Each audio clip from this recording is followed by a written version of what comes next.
Shalom Aleichem. Shalom, shalom mga kapatid.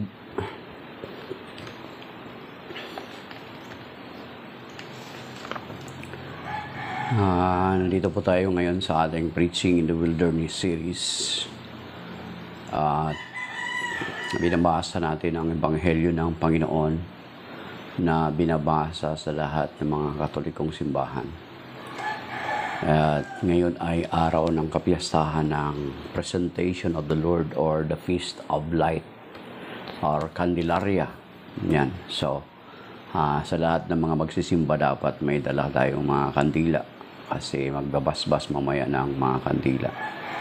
So, nagdala po tayo ng kandila. So, the Gospel of the Lord is according to St. Luke chapter 2 verses 22 to 40. Glory to you, Lord.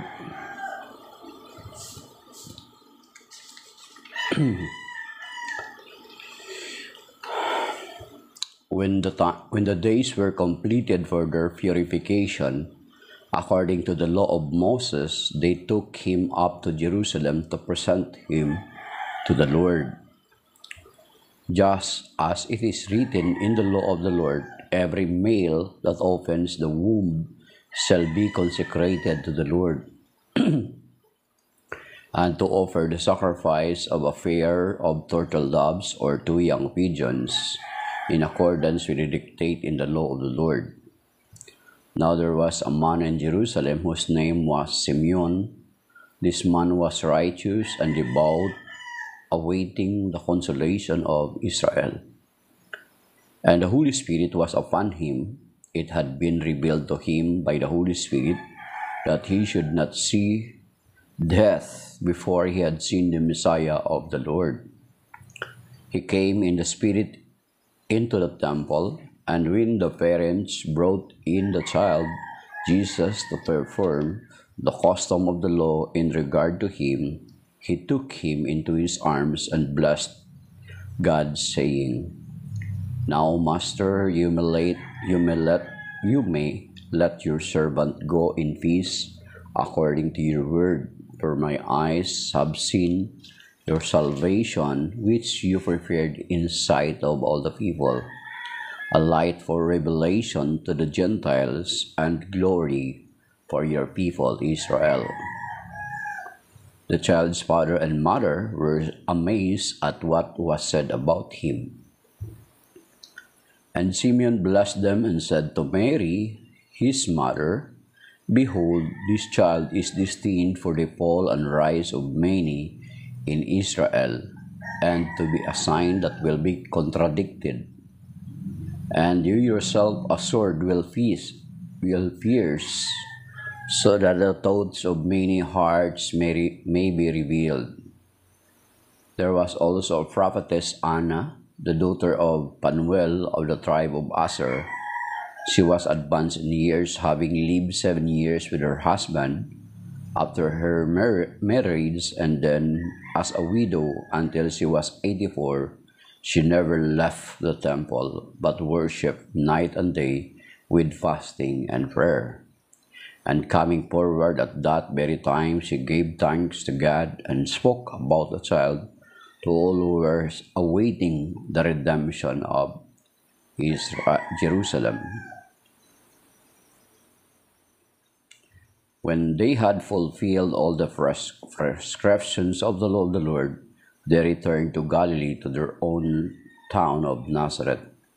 The child grew and became strong, filled with wisdom, and the favor of God was upon him. The Gospel of the Lord. Praise to you, Lord Jesus Christ. Darrell Leviteroy. Darrell, like ko lang po ako. Like you, katulad mo. Okay, good morning. Okay. May kasama tayong Air Force. Meron tayong Sigeloy. Taga Italy yata to. Kasi may flag siya ng Italy.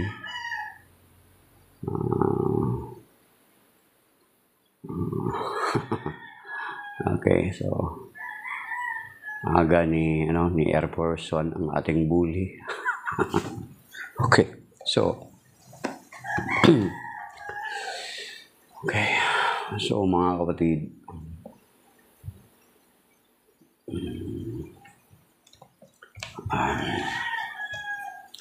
ayan na naman si Air Force One, pero wag muna nating pansinin kasi yung challenge ko sa kanya na papaano niya i-reconcile yung sinasabi ko sa Old Testament at saka yung pinipresent niya ay hindi niya ma-reconcile or hindi man lang siya makakomment, so hindi natin pansin si Air Force One. Hayaan na lang natin siya mag-comment. Okay. Ang feast of the presentation of the Lord or the feast of sa paghahandog sa templo ng Panginoon, sapagkat according sa batas ni Moses ay lahat ng mga panganay ay i-offer or ipipresent sa Panginoon. So, ayan. So mga kapatid, at ang pasimulan nitong ginagawa nito, yung presentation or dedication, na kung saan itong dedication, ito yung ginagawa ng mga Hudyo, na kapag ang panganay ay lalaking panganay ay i-dedicate sa Panginoon. Good morning, Brother Romy. Okay. So, itong si Air Force One, mga kapatid, bigyan natin ng pansin kasi nakakawawa naman, baka sabihin niya hindi siya pinapansin. Si Air Force One ay may pinopost siya palagi at yun yung tema niya every single day. Yung about dun sa Isaiah 46 sa imahin na yung Diyos-Diyosan na pinoprocession dun sa Isaiah 46 ay in-equate niya sa mga santo natin. So, sina-challenge ko siya na papaano niya i-reconcile ito dun sa ginagawa ni Joshua. So, hindi man lang siya nagko-comment. So, ang ginagawa niya, comment lang siya ng comment ng ganon, paulit-ulit, na para bagang nakaprogram na. So, hindi niya ma-reconcile. Hindi man lang siya makapag-comment doon. So, ibig sabihin, wala talaga siyang alam, wala siyang kaalaman. Siguro baka ang natutunan nito na ang kanyang aral ay baka elementarya lang or high school. At ito lang yung pinipid sa kanya ng pastor niya.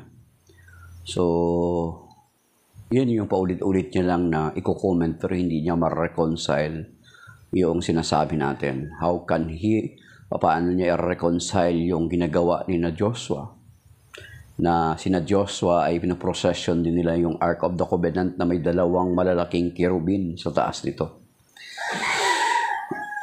At nilalagay pa ito sa dahong kabanal-banalan. So, ngayon mga kapatid ay kapiyastahan ng paghahandog sa templo sa Panginoon or tinatawag nating Candelaria, mga kapatid, Candelaria. So, kapag pumunta kayo mamaya ng simbahan, magsimba kayo, ay magdala kayo ng kandila kasi magbiblas ang pari ng mga kandila.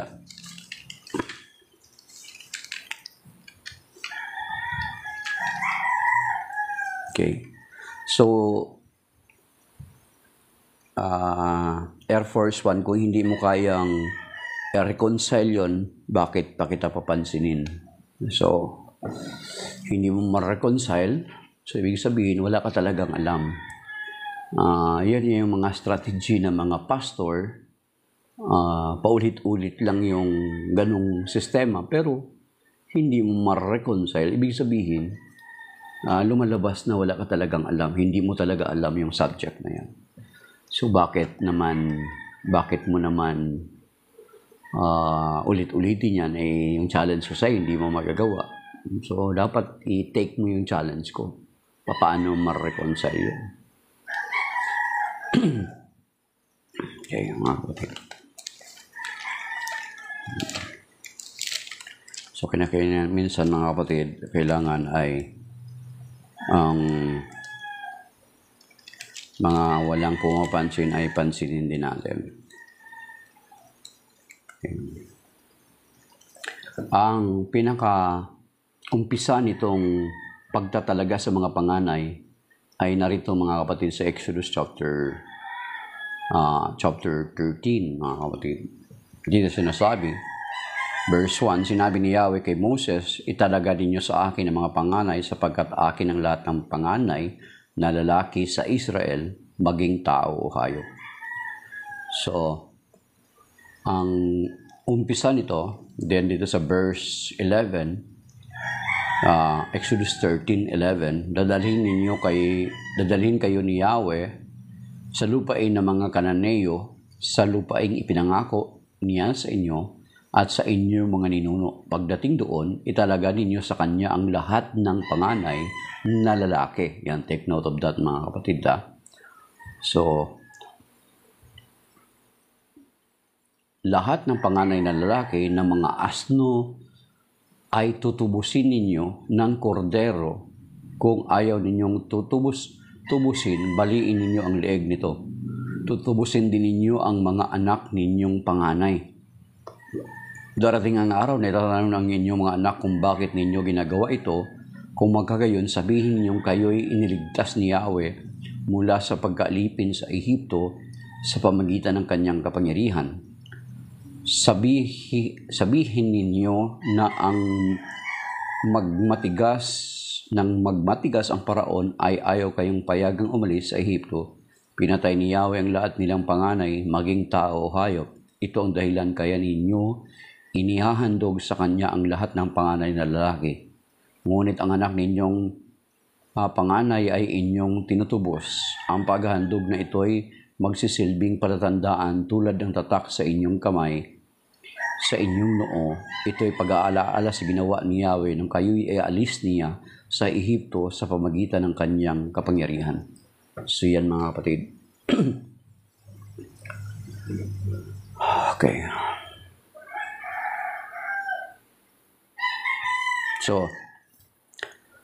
So, makikita natin mga kapatid na ang inihahandog lamang ay ang panganay. Subali, kasi ang pinaka-historical background, ito ngayong nangyari dito sa Exodus chapter 12 hanggang dito sa chapter 13, mga kapatid. So, makikita natin na itong mga kapatid natin sa ibang sekta ay ang ginagawa nila, instead na binyagan nila yung kanilang mga anak, ay dinidedicate nila, ang tawag dedication. Makikita nyo yan, na ginagawa nila hanggang sa kasalukuyan. Pero kung titingnan natin at babasahin natin na maigi itong Exodus chapter 12 at saka dito sa Exodus chapter 13, ang iniutos ni Yahweh sa mga Hudyo, sa mga Israelita, is yung panganay lamang na lalaki. Yan. So, ito talaga sa sa Panginoon ang mga panganay. Ngayon, paano yung ikalawa or ikatlo? Okay. Alam mo, bully ka, Air Force 1, hindi. Sabi ko nga sa'yo, tina-challenge kita, paano mo ma-reconcile yung Isaiah 46:7-9 mo dun sa ginawa ni na Joshua? So, hindi mo ma-reconcile. So, parang nangaasar ka lang, bully ka lang. So, i-block na lang kita. Kasi hindi mo naman sinasagot din yung Hindi mo rin naman sinasagot, hindi mo naman tinitake yung challenge ko sa iyo. So, bully ka talaga. Kasi hindi mo naman yung sinasagot, paulit-ulit ka lang para kang bata.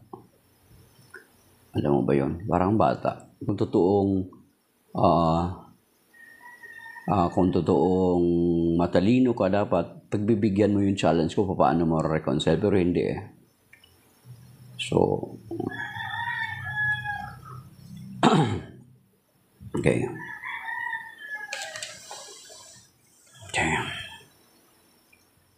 So itong halimbawa ni Air Force One, mga kapatid, parang katulad nitong Hawaii po, Mary Ann.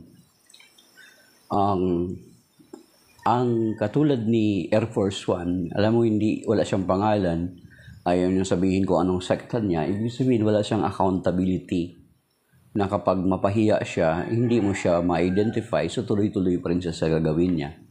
At hindi niya dala-dala yung pangalan ng sekta niya. So, binlock na lang natin kasi hindi niya rin naman ma-reconcile yung sinasabi niya doon sa Isaiah 46:7-9.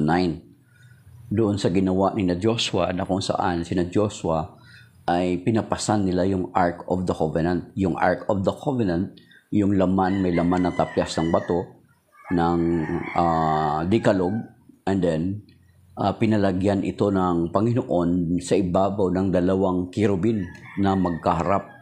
So malalaki po yun, mga kapatid. Sa mga drawing or dito sa mga social media, ang makikita natin ay maliit lamang na parang kirubin na maliliit na naka-hover over the Ark of the Covenant.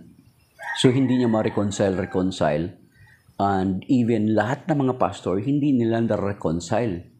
Ang kanilang pangahawakan lang, or ikaw Katoliko, kung Katoliko ka, ang gagawin nila is babasahin lang nila ng babasahin yung Exodus chapter 23-5 at saka Deuteronomy chapter 5 verse 7-9, pero hindi nila papabasa sa iyo or ipapaliwanag sa iyo or papaano reconcile doon sa Exodus chapter 25, 5 chapters away from Exodus chapter 20.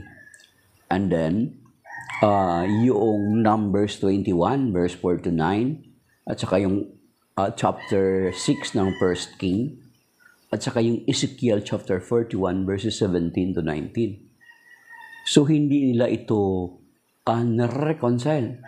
So, hindi pwede na kapag magbasa ka ng Biblia, is kung ano lang yung gusto mo, ang babasahin mo. Pero yung other part of the scripture that talks about images, graven images, hindi mo babasahin, then anong sistema yan? Ibig sabihin, nambubudol ka lang ng Katoliko, nandadaya ka ng mga Katoliko para maalis mo sila sa pagiging Katoliko at dadalhin mo sila sa sekta sa sekta mong itinatag mo. Yan, mga kapatid.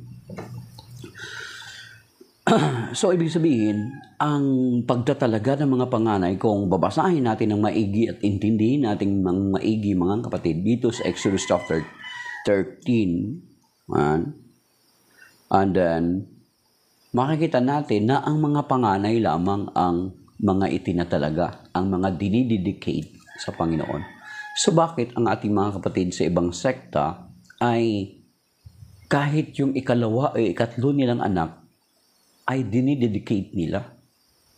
At the same time, they are not part of what happened in the Passover ng mga Hudyo. Mga kapatid, hindi sila nakaranas, hindi sila kasama doon sa Passover ng mga Hudyo. As a matter of fact, mga kapatid, ang ating Passover is different from the Passover ng mga Hudyo, mga kapatid. Naalaala nyo dun sa Matthew chapter 26, di ba? Nung piyesta ng Pasko, di ba? Nung nagpiyesta ng Pasko, ang Panginoong Jesucristo ay nag-institute ng kanyang sariling Passover, ng kanyang Pasko.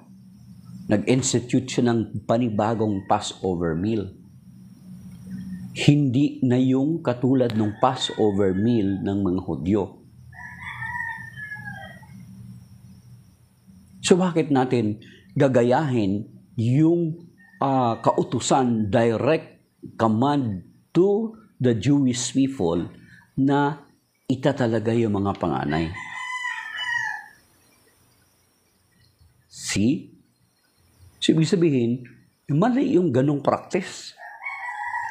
Mas tama.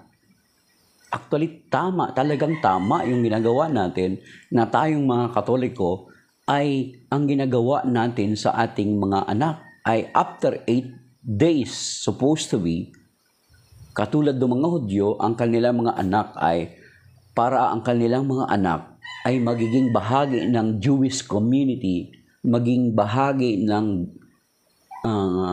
God's covenant people, dapat matuli sila after 8 days after the birth. Yun yung ginagawa para maging bahagi ka ng God's covenant people. Sa atin, kaya nga kung naalaala nyo, may mga magulang na kapag nagpabinyag ng mga anak, ay may nakalagay sa tarpaulin na sabi niya, "Welcome to the Christian world." Kasi, ang bata ay magiging bahagi siya ng body of Christ or the church of the Lord, ng iglesia ng Panginoon, ng sambahayan ng Panginoon, in the day of his or her baptism. Mga kapatid,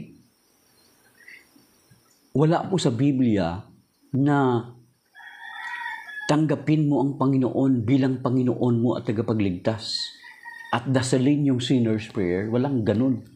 Yan ay tradisyon ng mga baptist, mga kapatid. Yan yung tradisyon ng mga baptist. Wala yun sa Biblia. Born again ka na. Di ba? Ayun yung sinasabi nila, tanggapin mo ang Panginoon na personal Lord mo and Savior. And then after that, you will pray the sinner's prayer. Born again ka na kaagad. Di ba? I-declare nila kaagad, born again ka na. No. Being born from above, katulad nung diniscuss na natin, dati, nung nakalipas sa mga araw pa, na ang pagiging born from above is by means of water and by the Holy Spirit. Ang linaw niya dun, mga kapatid, sa John chapter 3, verse 3. Actually, ang nagpasimula ng salitang born again is hindi ang Panginoong Jesucristo, kundi si Nicodemo. Balikan nyo, aralin nyo na may ulit-ulitin nyo. Di ba? Pinagsabihan nga ng Panginoon doon, si Nicodemo, guro ka pa naman ng Israel, hindi mo naintindihan? Except a man be born from above, ang word doon is from above, anoten. Sa Greek, anoten. Not born again. And then doon sa verse 5, basahin nyo, unless a man be born of water and spirit, he shall not see the kingdom of God. So yun yung pagiging born from above, born na galing sa Panginoon. Yung born again, si Nicodemo, intindihin nyo, basahin nyo yun doon. So yun yung dapat.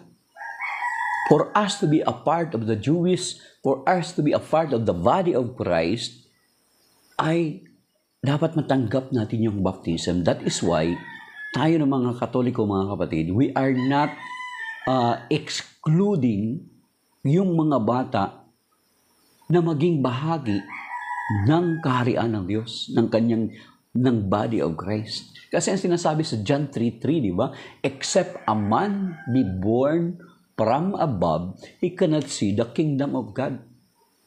Di ba? Kaya nga nung nakalipas, di ba? Mystery of Faith, yung nagtatawanan tayo doon sa sinabi dati ni Bacalaris na ang mga bata ay hindi pa tao. Di ba? Di ba, Brother Romy? Napanood mo ba yung video ni Bacalaris? Nagtatawanan tayo noon. No. Na ang bata hindi pa tao. Kaya pala nagkukumit sila ng abortion kasi katulad ng mga pananaw ng mga ibang mga puti, ng ibang mga westerner na ay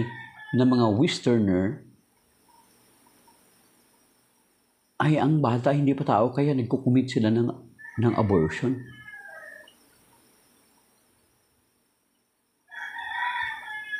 Hindi po ako pare, Manong Guard. Hindi siguro. Kailangan intindihin natin. Manong Guard, ang nakalagay sa John chapter 3, verse 3, sa original na salin, ay nasasabi doon, anoten, yung Greek, from above. Unless a man be born from above, he cannot see the kingdom of God. And then doon sa verse 5, inulit ng Panginoon, unless a man, mas nilinaw niya, unless a man be born from water and spirit, he cannot see the kingdom of God.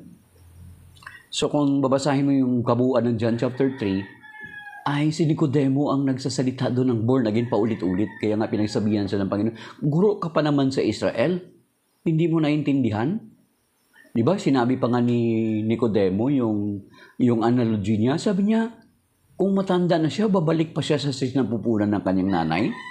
Ay, challenge ko kayo bro, Manong Guard. Pakibasa mo yung John chapter 3. Tapos hanapin mo doon sa ang New American Bible is ito ay base sa lahat ng mga original na teksto, ang New American Bible.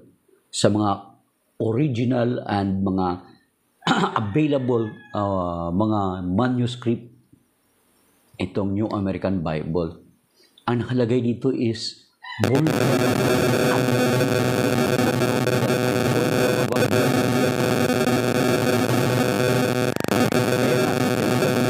ang anong katwiran ni Nicodemo? Matanda na siya, babalik pa ba siya sa sinapupunan ng kanyang nanay?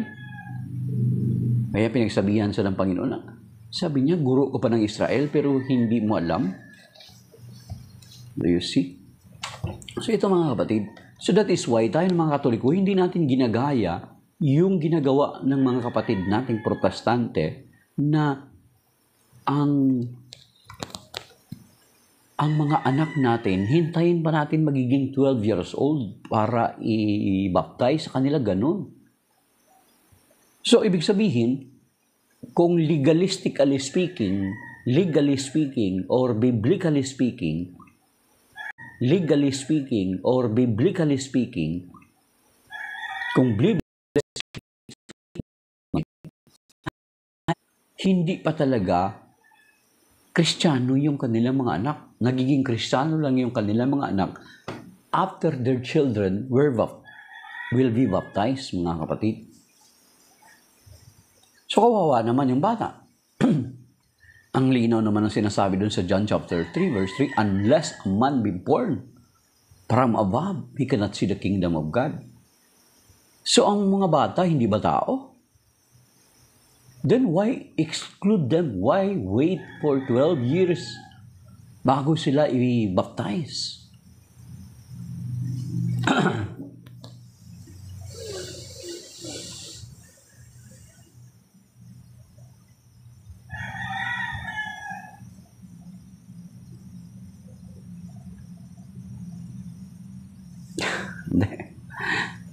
Hindi, Manong Guard, ang human life, tao na yon kahit sabihin mong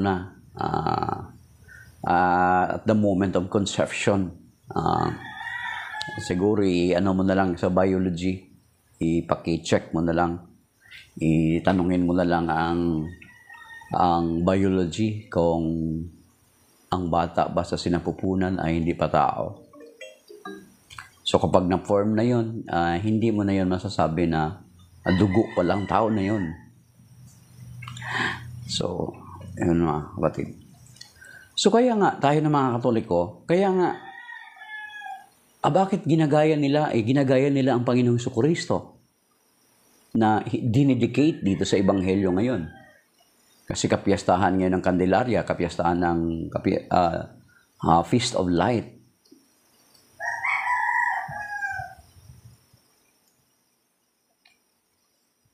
Hindi nga makasagot ng amin, ibabaptize. Ang sinasabi nga, Reuel Guetta, ang sinasabi doon, unless a man be born from above, he cannot see the kingdom of God. Ang tanong nga sa iyo is, ang bata, hindi ba tao? Except a man. So lahat ng mga tao. Sa Jewish people, sa Jewish community, yung mga bata na itutuli after 8 days, makakareklamo ba sila? Sino may authority over the children? Mga magulang. Sasagutin nila ng mga magulang. Then, sa amin, after na nagkaedad na, saka i-confirm ng mga bata yung kanilang baptism. Kaya meron kami sacrament of confirmation. Sila na magko-confirm. The parents has the authority over their children.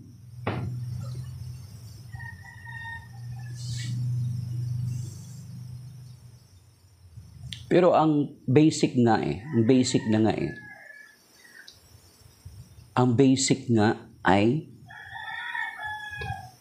nasa Salmo yan, Reuel Guetta.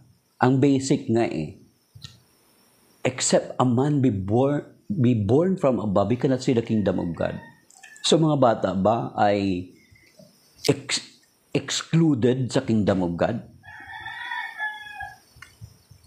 Di ba? Excluded sa kingdom of God. Kaya nga, yung mga magulang ang sasagot dun sa kanilang mga anak. Okay.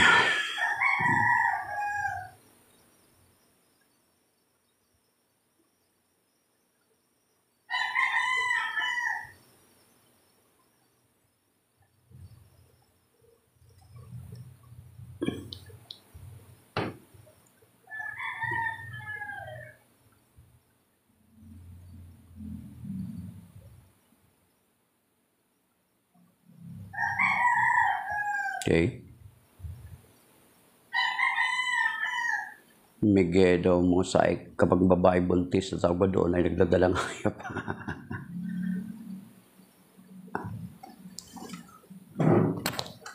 Oh, Reuel, kay ikaw, ang accountability mo ng mga anak mo, ikaw may accountability sa mga anak mo.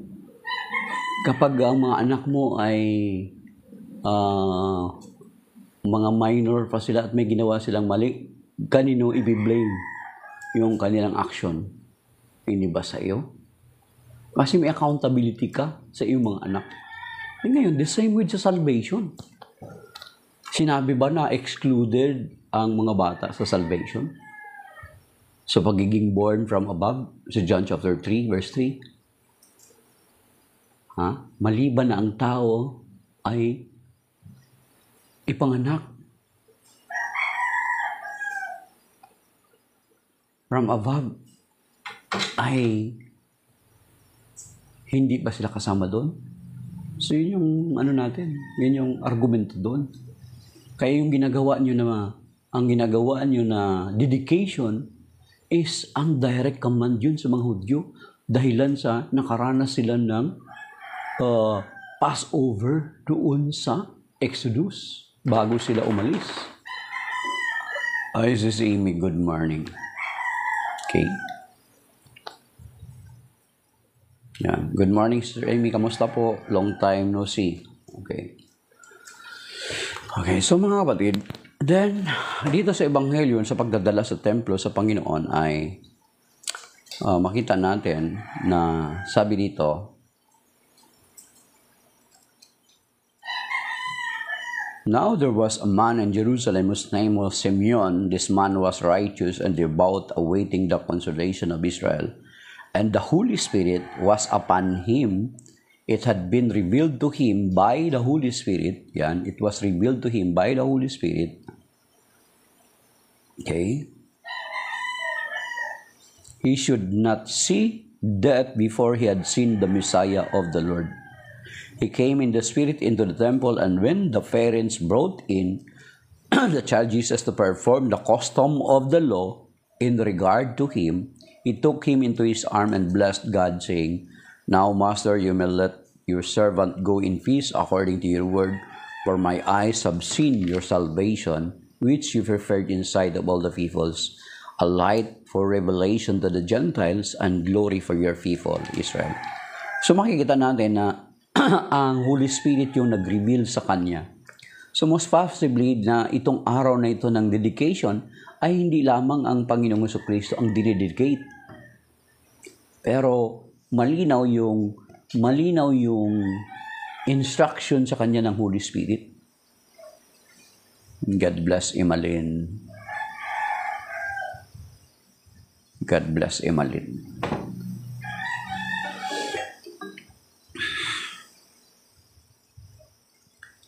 Hindi papatayin. Ano yung konteksto ng Deuteronomy chapter 24 verse 16? Reuel Guetta. Kaya tinatanong ko sa iyo di ba doon lang basic lang balikan natin yung John chapter 3 verse 3. Hindi mo na kailangan pang umakyat doon sa ano. Ngayon, sino ba ang may accountability sa mga anak? Ay, yung konteksto niyan iba. Okay. Ano yung mga anak dyan, sigurado ka ba na mga sanggol yan or paslit yan? Yung context ng Deuteronomy chapter 24 verse 16? Okay. Hindi. Intindihin mo yung context, ipaliwanag mo, intindihin mo muna bago mo i-present. Kasi baka mamaya lalabas na ang nilalagay ba dyan is ang mga magulang, mga bata doon ay paslit. At saka ang tanong ko sa iyo, ang mga magulang na nagdadala ng kanilang mga anak para ipatuli ng after 8 days sa mga Hudyo. Diba? So, they have the accountability. Paano yun? Hindi pa makapag-decide yung bata na he wanted to be a part of the Jewish community. Bakit mo tutuliin? Hintayin mo pa na maka-decide siya for his own to be a part of the Jewish community? Yun yung parallel niyan. That is why kami sa Catholic Church, since ang sinasabi ng John chapter 3, except a man be born from above, he cannot see the kingdom of God. He cannot enter the kingdom of God. At alam naman natin na may verse pa sa Bible, sa New Testament, huwag ninyong hadlangan ang mga bata na lumapit sa amin. To be a part of the Christian community through baptism, bakit mo i-exclude yung mga bata? Okay. Diba? Basahin mo at intindihin yung context. Hindi yung basa ka lang ng basa na hindi mo naiintindihan ang context. Okay.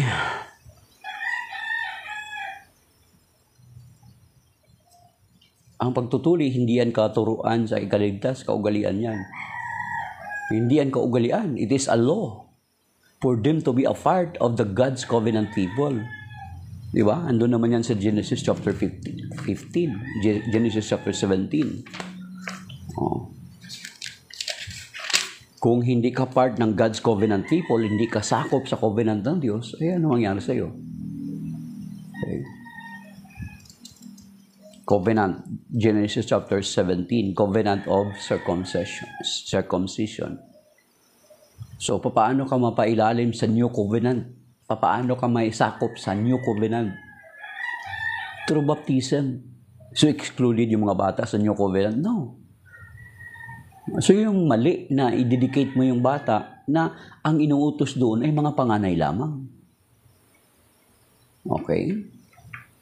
At the same time, Reuel Guetta, at the same time, ang Catholic Church may authority given by the Lord. Remember, then who are we to question? Di ba? Ang linaw naman nung sinasabi doon sa Matthew chapter 16 verse 19 at saka Matthew 18:18, anuman ang ipahintulot ninyo dito sa lupa ay ipapahintulot sa langit. Pinapahintulutan ng simbahan na mabinyagan ng mga bata at their very young age for them to be a part of the Christian community, the body of Christ. Hindi na hintayin yung 12 years old, 13 years old. Hindi namin pinapractice yung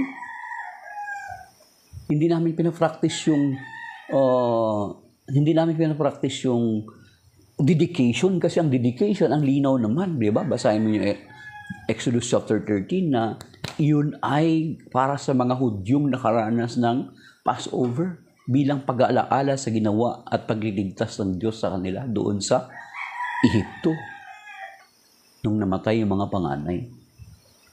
So who are you to question? Kasi kung titingnan mo, ang legit na maka-claim ng Matthew 18:18 at saka yung Matthew chapter 16 verse 19 is the Catholic Church. Kasi sa lahat ng mga sekta at denominasyon na hindi nila ma-connect na walang putol yung inyong ugnayan sa mga apostol. Sabihin sabihin, cut yung inyong authority. Brother Romy, saan po kayo kasama sa CFD o sa SFAMS? Dito sa Conpro, na-connect ako dati sa CFD dito sa Conpro, hindi ako formally talaga na involved sa CFD or sa SFAMS. Pero dito sa amin, sa parokya namin, gusto namin i-establish locally yung mga Catholic lay apologetics namin. So, we are planning to establish it. Hindi na namin siguro i-connect sa hindi na namin i-connect sa national or sa SPMS. Parang dito lang sa amin. Para mayroon lang tatayo na mga at nag-aaral ng apologetics sa pagtatanggol sa ating pananampalataya. Yan lang yung ginawa namin.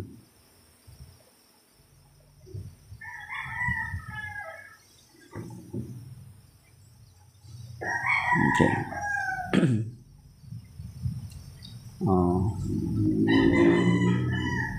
Kasi pag Hudyo, gusto nila kasi katulad ng Hudyo na ituliin pa rin yung mga Kristiyano.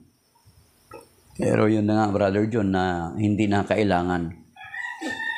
Kasi hindi na tayo kasama din doon sa yung Old Covenant. We are in the New Covenant. At paano tayo mabaging bahagi sa New Covenant? Through baptism. Kasi ang baptism is pakikiisa natin sa kamatayan ng Panginoong Jesucristo. So yung mga bata hindi excluded, they are included in the kingdom of God. Di ba sinabi nga ng Panginoon, huwag din yung, huwag din yung, sabi doon sa huwag ninyong hadlangan ng mga bata na lumapit sa akin. Okay? Do not hinder the children to come to me, for the kingdom of God is belong. Okay?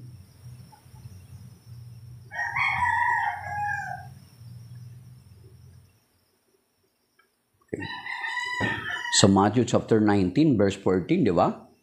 Huwag ninyong hadlangan ng mga bata na lumapit sa akin. Kasi, sa katulad nila, ay yung paghahari ng Diyos belong to them. Okay? So, Jesus said, let the little children come to me and do not hinder them, for the kingdom of heaven belong to such as this. Okay? Belong to such as this, katulad nila.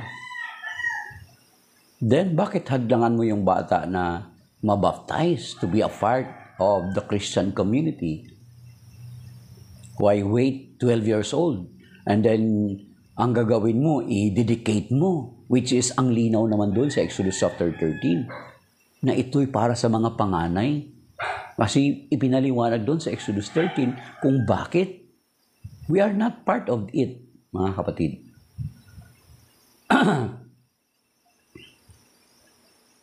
Yan po, Brother John, yung sa First Council of Jerusalem.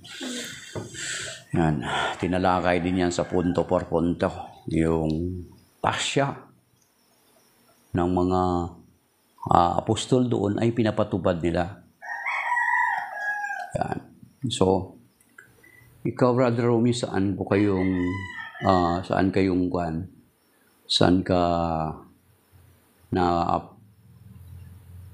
kang branch ng CFD or SPMS? Okay. Ako, bro, dito ko sa Rizal eh. Dati, yung pinaka-head namin dito sa Rizal, ay binigyan ako ng assignment na yung basahin yung little short catechesis prior magsimbang gabi dito sa part ng Taytay. Ethos Bottom. Saan yung Ethos Bottom? Diocese. Saan yung Ethos Bottom, bro? Ethos Bottom. Ano yan? Latin. Ito hindi naman yan. Saan? Diocese saan? Sa Ethos Bottom. Sa TikTok. Yun pala yun, bro. Walang problema. Walang problema, bro. Ako dito rin naman eh. dito rin naman, dito lang din naman sa TikTok. Then, sa personal, sa personal, and then dito sa parokya namin, yung hinahawakan namin ng nagawain is yung prex. So, kapag may mga attend na mga confused, lalo na yung naka-attend na dati sa ibang sekta, pagka-graduate nila ng prex ay sigurado magde-decide na magiging Katoliko. So, yun yung gawain namin at gampanin dito. Diocese sa Itos Butom. Taga-Taytay ka rin, Brother Romy. Baka magkakilala tayo, Brother Romy. Si Brother Alex, kilala mo. Yan, magkakasama kami dati yan. Saka si Proline. Noong last other Saturday, nakita kami ni Proline doon sa Bible Diocesan Bible Congress doon sa Cainta Elementary School gym. Okay.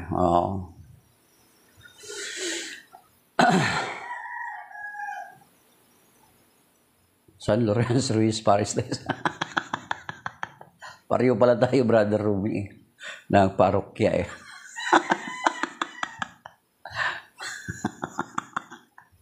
Mag-face reveal ka nga. Dito rin ako sa parokya, bro, na San Lorenzo Ruiz.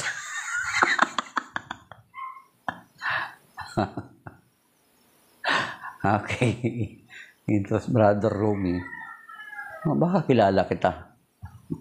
Baka nakita mo na itong pagbumuka na to. Pareho pala tayong parokya eh. Online natin siguro ng Rizal binangunan ako. Magkatabi-tabi na tayo, Brother June. So, si Brother Romy pala. Taga dito lang sa Taytay. Isang parokya lang pala kami. Pareho pala tayo ng parokya. Baka nakita mo na ako. Ikaw, pakita nga ng mukha mo. Send ka ng picture sa akin mamaya. Baka nakita na kita yan. Sige bro, ano mo ako, i-iko natin yung apologetics group. Na, may GC na ako eh. Paano ba? I-message mo ako mamaya, bibigay ko sa yung Facebook ko. O teka, Sister Amy Victorio, i-add mo. Ayan, ka-friend ko yan sa Facebook. Ayan, Sister Amy Victorio. Para magkita-kita tayo doon sa Mamaya may meeting ako doon sa parokya, alas 2. Yan. So, alas 2. Then, after that, baka tatakbo kami ng Cavite. Yun. So, mga kapatid, that is why tayo ng mga Katoliko, bakit natin, yung mga ganun eh, may mga tanong ang tao, bakit yun yung mga tanong nila na wala naman sa Biblia na binyagan yung mga bata. Pero ang sabi doon sa John chapter 3 verse 3, except a man be born from above, he cannot see the kingdom of God. So sinasabi ba doon, except little children? May sinabi ba doon? Because they are not yet human. Ano yan, si Bacalares? Na i-accept natin, i-exempted or i-exclude natin yung mga bata kasi hindi pa sila mga tao. Yan. Message mo ako mamaya bro, ibigay ko sa iyo yung kwan ko.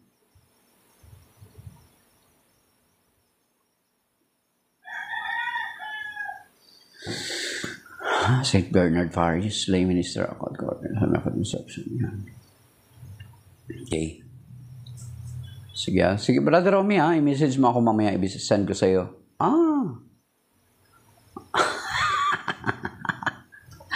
Teka ba? Bagong chapel yung Black Nazarene. Black Nazarene bro. Sa Arienda. Hindi pa ako na-assign dyan eh. Balang araw good morning, Jerome Acorda. Balang araw magkita-kita tayo dyan sa Black Nazarene Chapel. Bagong chapel yan. Ewan ko lang kung alam mo yung history niya kung bakit naging Katolikong chapel yan. Kasi nung may nag-donate ng ipagawa iyang chapel, Katoliko siya, then nag-invite siya ng pari doon sa Quiapo mismo, sa Black Nazarene ng Quiapo. Ngayon, hindi ko lang alam kung alam mo yung kwento niyan, kung bakit naging Katoliko yung Black Nazarene. Dati hindi yan Katoliko. Ngayon, yung dumating yung pari sa Quiapo, kasi pinagawa na yun para i-bless yung chapel, yung Black Nazarene Chapel na sinasabi mo, ay ay itong pari na taga Quiapo nagtanong, anong diocese kayo? Napabilang. Anong diocese kayo napabilang? Yung mga workers hindi makasagot.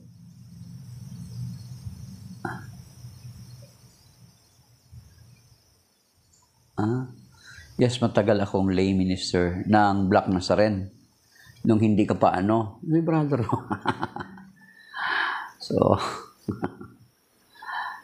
So, nung Black Nazarene. So, nung tinanong sila, hindi nila masagot. Parang brother, June parang dati sila yung parang Orthodox. So, doon nabisto na hindi pala sila Katoliko. Nung tinanong sila kung anong diocese. So, kinuha nung may-ari, nung nagpagawa ng chapel na hindi siya papayag na hindi Katoliko ang chapel. So, yun yung naging dahilan na napasakop sila sa parokya namin. Brother Romy, hanggang yun, lay minister ka ba, Brother Romy? Kung lay minister ka, dapat kilala mo ako. Ay, good. Isang parokya lang pala tayo hindi tayo magkakilala. Punta ka mamaya sa parokya, bro, 2:00 may meeting ako. Okay.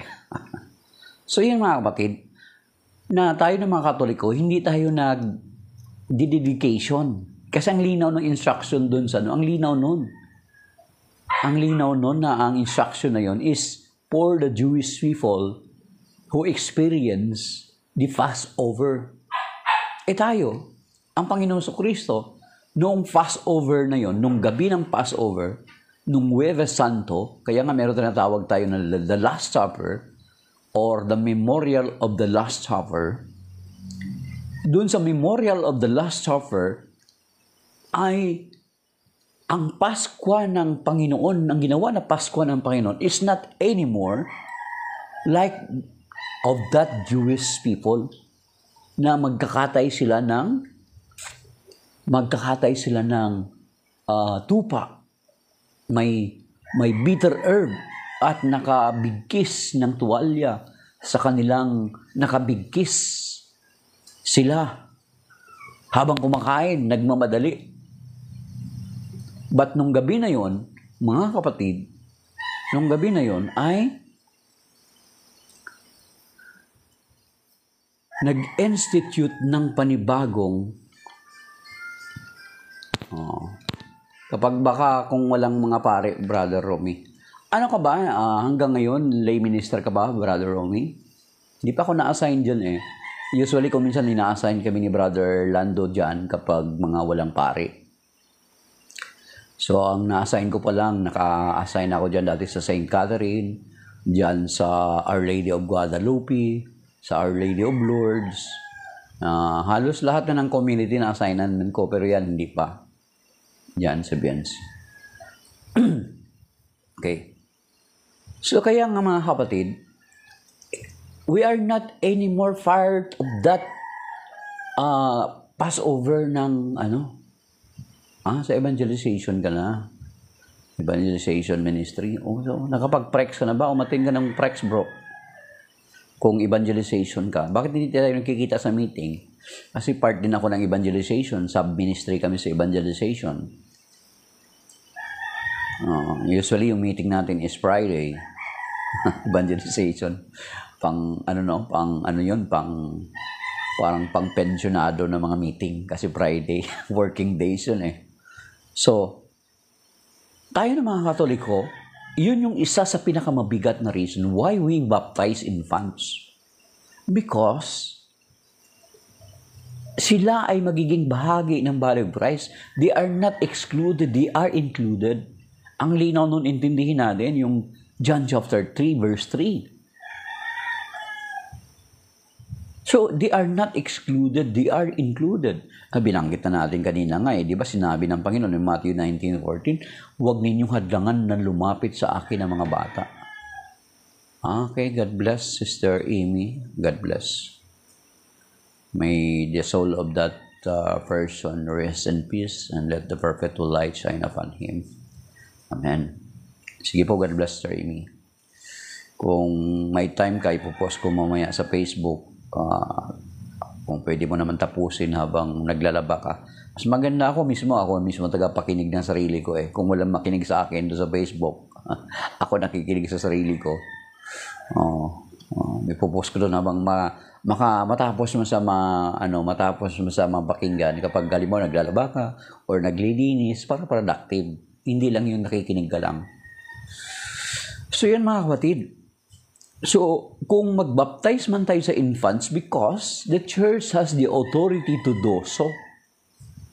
Kasi, ang sinasabi na ibinigay na authority kay San Pedro at ipinasa ni San Pedro sa kanyang mga kahalili, na sinasabi doon na, upon this rock I will build my church. Matthew chapter 16. That even the gates of the netherworld shall not prevail against it. At anuman ang ipahintulot ninyo dito sa lupa ay ipapahintulot sa langit. Take note of the word anuman. Kung naintindihan mo yung word na anuman, you will not anymore question why the Catholic Church is baptizing infants. Ang linaw nun. Hindi pa natin intindihin yun, ayaw na natin intindihin. Okay? Di ba? Baka ayaw lang natin intindihin. Ginagawa natin, pinapatigas lang natin yung ating sarili. Okay, sabi dito Verse 19, I will give you the keys to the kingdom of heaven. Whatever you bind on earth shall be bound in heaven. And whatever you loose on earth shall be loosed in heaven. Oo, natalakay na natin yan, Brother John, yung ganyan sa mga bata. Kasi hindi nga sila excluded, included sila. Okay. And then inulit pa ito sa Matthew chapter 18, verse 18. Whatever you will bind here on earth shall be bound in heaven. Whatever you will loose here on earth shall be loosed in heaven. Then why question that the Catholic Church is baptizing infants?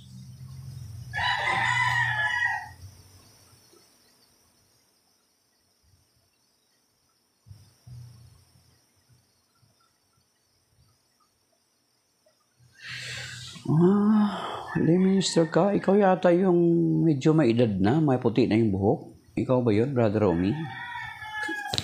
Bakit hindi tayo nakikita sa meeting? Oo nga, no? Parang hindi kita na nakikita sa meeting. Okay. Sige, lubi ng Panginoon, makita-kita tayo dyan. Ikaw, yung medyo payat, Brother Romy, ikaw yun? Tama. Parang hindi ko lang alam kung magka-friend tayo sa Facebook. So, hanapin ko mamaya. Okay. So, message mo ako bro, ibigay ko sa yung Facebook account ko. Baka magka-friend din tayo eh. So, so yun mga kapatid. So, ngayong June, sasama ka ba ulit ngayong June? Ayan. So, that is why mga kapatid. At ito, makikita natin na what do you call this? Si Simeon, na sigurado maraming mga bata ang dinala doon.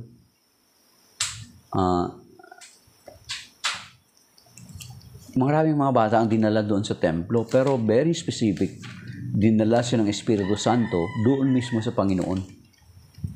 At yun nga, itong pronouncement ni Simeon, mga kapatid, itong verse 29 to rain, stop that, rain, hanggang 32. Alam nyo ba na ito ito ay prayer, pinipray ito ng mga religious or ng mga pari every night. Now, Master, you may let your servant go in peace according to your word. For my eyes have seen your salvation,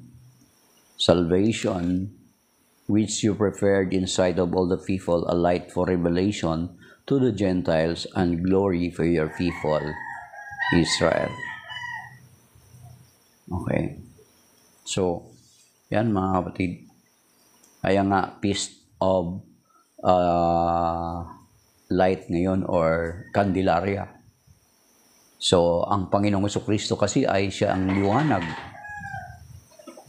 So, ang liwanag ay John chapter 8 verse 12, di ba? Sinabi niya, I am the light of the world. Then tayo ng mga sumasampalataya sa Kanya ay nagiging ilaw din. Kasi nakabahagi tayo ng ilaw na dala-dala ng Panginoong Jesucristo, mga kapatid, or taglay ng Panginoong Jesucristo. John chapter 8 verse 12, siya yung ilaw. Pero ang tayo ng mga Kristiyano, tayo ng mga mananampalataya ay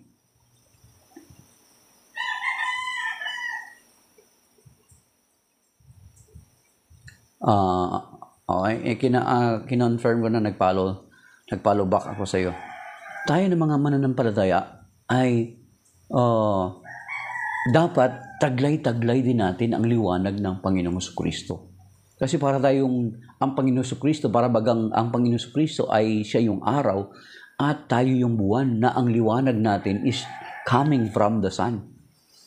So ganun din tayo, dapat itong ilaw na ito, ang taglay-taglay na liwanag ng Panginoong Jesucristo, mga kapatid, bilang mga Kristiyano, bilang mga tagasunod ng Panginoong Jesucristo, bilang mga Katoliko, dapat ay taglay-taglay natin ang liwanag ng Panginoong Jesucristo. Di ba? Kaya nga sinasabi doon sa Matthew chapter 5 verse 14 to 16. Di ba? Kayo ang asin at ilaw ng sanlibutan. So you see? Sa John chapter 8 verse 12, sinasabi ng Panginoon, I am the light of the world. Pero pagdating doon sa Matthew chapter 5 verse 14 to 16, sinasabi niya, you are the light and salt of the earth. Ibig sabihin, if we have Christ in our lives, dapat nakikita, taglay-taglay natin yung liwanag ni Kristo. Hindi kadiliman. Chris J., mabuhay pa kayo sa inyong gawain. Sana lumalagana pa po kayo. Binawa ng Panginoon. Kahit sa simple lang na paraan, Chris J., yung ginagawa natin, ayaw kong yung maging famous, yung mga ganun, wala ko. Kaya nga, yung pinupost ko sa Facebook ko, yung mga kaibigan ko, mga nagla-like, yung iba ay hindi man mag-like, mga ano lang yun, mga nag-go-observe lang, may mga ano rin. So, hindi hinahayaan ko lang. Pati yung YouTube ko, hindi ko yun kinukomersyal, di ba? Like, follow, and subscribe, no? Hindi. Kahit dito, hindi ko rin naman sinasabi like, follow, and subscribe. Dumadami lang yung subscriber ko dito dahilan dun sa kapag mag-serve kami sa Mass, ay nilalive ko yung misa. So, hindi dahilan sa magaling ako or whatsoever. It is because yung ginagawa ko, nagugustuhan ng mga tao, nagpa-follow sila. Ang ginagawa ko rito ay nagla-live ako ng misa. Kasi choir din ako at the same time, lay minister ako. And then, kung minsan nag-prayer intercession ako, nilalive ko yun. Kung minsan, di ba katulad kanina, madaling araw, hindi ako makatulog, mag-alas 3 na.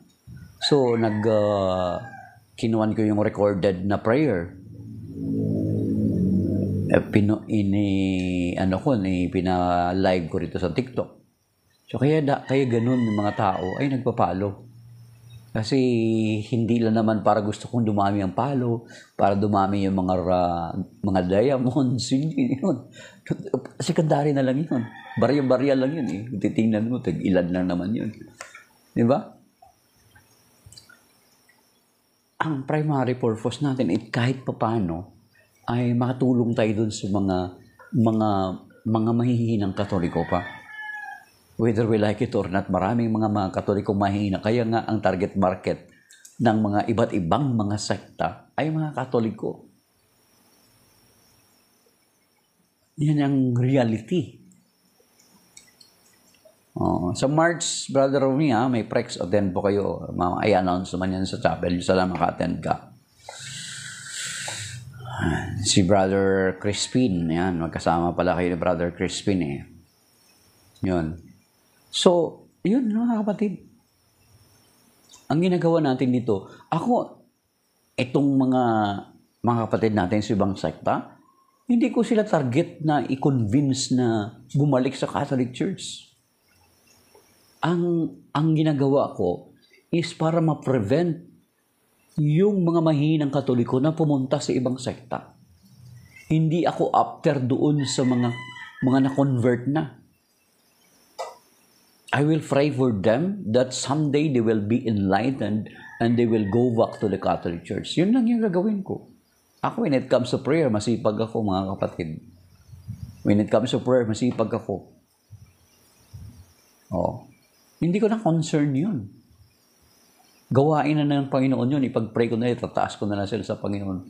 Panginoon, tinataas ko yung mga kapatid ko. Kaya nga, lalo dito sa TikTok. Ako, every time na mag-live ako sa misa, sa TikTok, talagang with my whole heart, talagang binubuhos ko yung puso ko dun sa panalangin ko. Lord, reach out mo rin itong mga nanonood sa TikTok.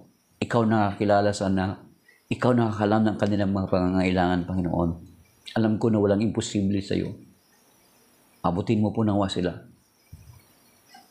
Yung lalo na yung mga nagkakaroon sa akin ng connection, whether positive or negative. Lord, abutin mo yung mga taong karoon sa akin ng ugnayan. Mabuti man, dahilan sa mabuting karoon sila ng ugnayan sa mabuti bang paraan or hindi man mabuting paraan. Abutin mo po na sila, Panginoon. Yan. Yun yung ginagawa ko, mga kapatid. Hindi para makilala or ang sa akin lang. Kaya alam sa Facebook, since 2009, kapag may sinasagot ko ng sinasagot. Kahit sabihin mong paulit-ulit na yun, gas-gas rin. Exodus 20:3-5, gas-gas na yan. Nasagot na yan. Kaso lang, inuulit. Kapag may mag-comment ng ganun, mag-post na ngayon, sinasagot natin kasi for the sake of those people na mga Katolikong nagbabasa. Ngayon, kung hindi natin sinasagot, kasi pagod na tayo, kasi paulit-ulit na lang. Parang katulad ng ginagawa ni Air Force One, kaya binlock natin kasi hindi niya naman ma-reconcile. Challenge ko sana i-reconcile niya yung sinasabi niya sa ginagawa ni na Joshua na pinoprocession yung Ark of the Covenant. Hindi niya magawa. So, nambubuli lang siya, nang-aasar lang siya. Dinidisturb ka lang, diabolic activity yun. Di ba? Parang dinidistract na niya. Ang pagdidistract while the word of God is being preached, that is a diabolic activity. Kasi ayaw mo na maliwanagan yung Katoliko. Kasi kapag maliwanagan ng Katoliko, wala na silang maaakay. Wala na silang maakay na Katoliko. Kung ano ang maging kahulugan nun, kapag wala ka ng maakay na Katoliko, di wala ka ng ikapo, wala ka ng handog. Opo, Brother John, to spread the word of God, TikTok can reach around the world. Oo, dami-daming naabot. Tahubos, are you a priest? Lay person lang po ako, Tahubos. Like ko lang po ako. Pero like ko, ang hinahawakan namin ay ang PREX, Paris Renewal Experience, and then sub-ministry kami ng evangelization. At member ako ng AMHC sa parokya namin. Yun lang yung ko papel. So, yun mga kapatid, in our own little way, bakit natin sinasagot itong mga kapatid natin sa ibang mga sekta? Kasi hindi not anymore para i-persuade sila na magbalik sa Catholic Church. No. Ang atin na lang is pambagasan parang sinistrengthen natin yung wall natin.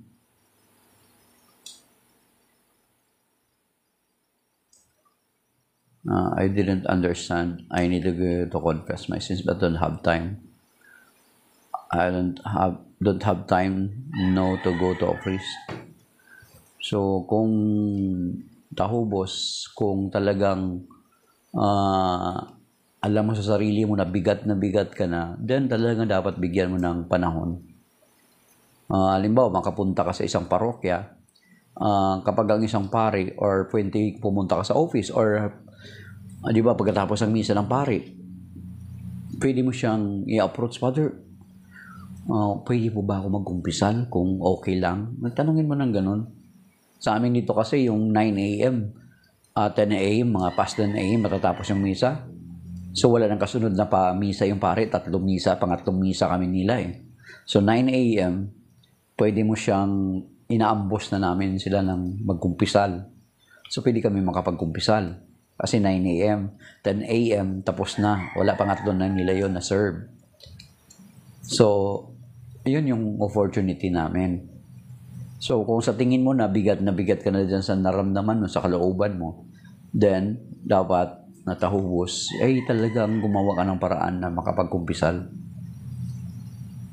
Punta ka sa mga katolikong simbahan, saan ka babanda.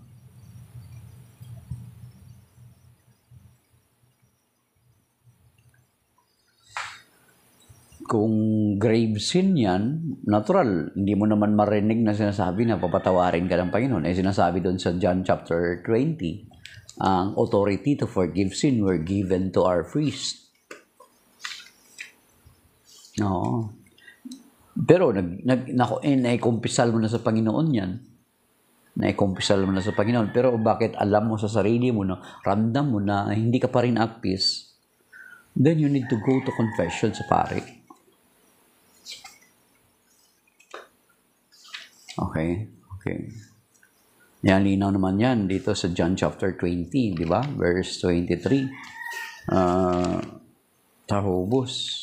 Babae po ba kayo o lalaki? Di ba? Ang sabi dito. Okay. John 20:23. Whose sins you forgive are forgiven them, and whose sins you retain are retained. Yan, linaw niyan. At making dun sa 2 Corinthians chapter 5 verse 20. Di ba? Ano sabi ni San Pablo? I am ambassador of Christ. So, mapunta natin sa sa 2 Corinthians chapter 5 verse 20. So, kahit sabihin mong kinonfess mo na ng buong puso sa iyong panalangin, yung kasalanan, ay Robin, kahit buong puso mo nang kinonfess yung kasalanan mo sa panalangin, pero alam mo, ramdam mo pa rin na meron pa rin mga burden sa puso mo, then you need to go to confession. Kasi yun naman sinasabi sa John chapter 20 verse 23. Ang mga kapari natin ay they have the authority to forgive sins kasi ito yung ibinigay sa mga alagad na ipinasa naman sa kanila. Ito sa 2 Corinthians chapter 5 verse 20, ito sabi niya, kaya't ako'y sugo ni Kristo, parang ang Diyos na rin ang namamanhik sa inyo, sa pamamagitan ko, makipagkasundo kayo sa Diyos. Through me, be reconciled to God. So, makipagkasundo tayo sa Diyos. Yung sinasabi, maging sa James chapter 5 verse 13 to 16, di ba? Confess your sins to one another. Pero mas secure kung i-confess natin sa pare ang ating kasalanan. Kasi at the same time, they were given the authority to forgive sins. So once na ikumpisal mo yan, yung mga bigat na yan sa kalooban mo,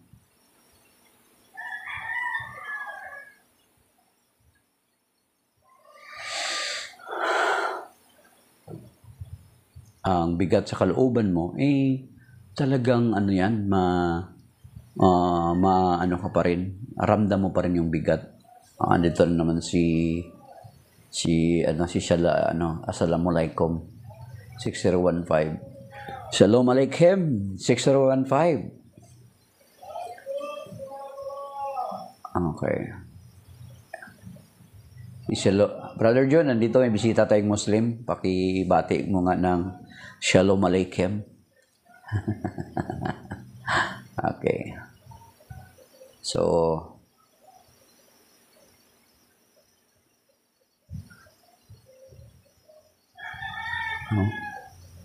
bakit may napindot akong invite? Okay. So yun mga kapatid.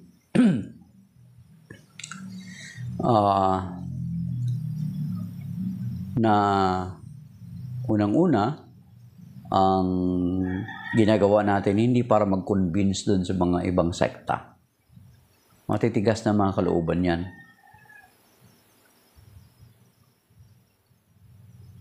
Matitigas ng kalooban. Natatawa ako sa iyo pag ikaw nangaral. Salamat lang 6015. Rin natatawa sa iyo. Tanong lang pala saan na pala ngayon si propeta nyo. Ay, opo, Brother Romy, dito sa magla-live ako mamaya. Magla-live ako mamaya. Nilalive ko palagi yun. Aso lang, kulob kasi kung minsan nawawala yung signal. Pero at least, sinasabi naman na, na lahat ng paraan ay ginagawa makahikayat tayo ng ating kapwa Katoliko. Hindi na tayo mag-aspire na ma-convert natin yung mga taga-ibang sekta. Ang atin na lang is to prevent yung mga kapatid nating mga Katoliko na mapunta sa kanila. Yun na lang yung gagawin natin. That is not anymore our duty na i-convert sa pabalik. Sa Panginoon yun, bahala na si Lord sa kanila. So, huwag na natin masyadong problemahin. At least ginagawa natin yung part natin na i-share yung ating pananampalataya. Pinapanindigan natin yung ating pananampalataya.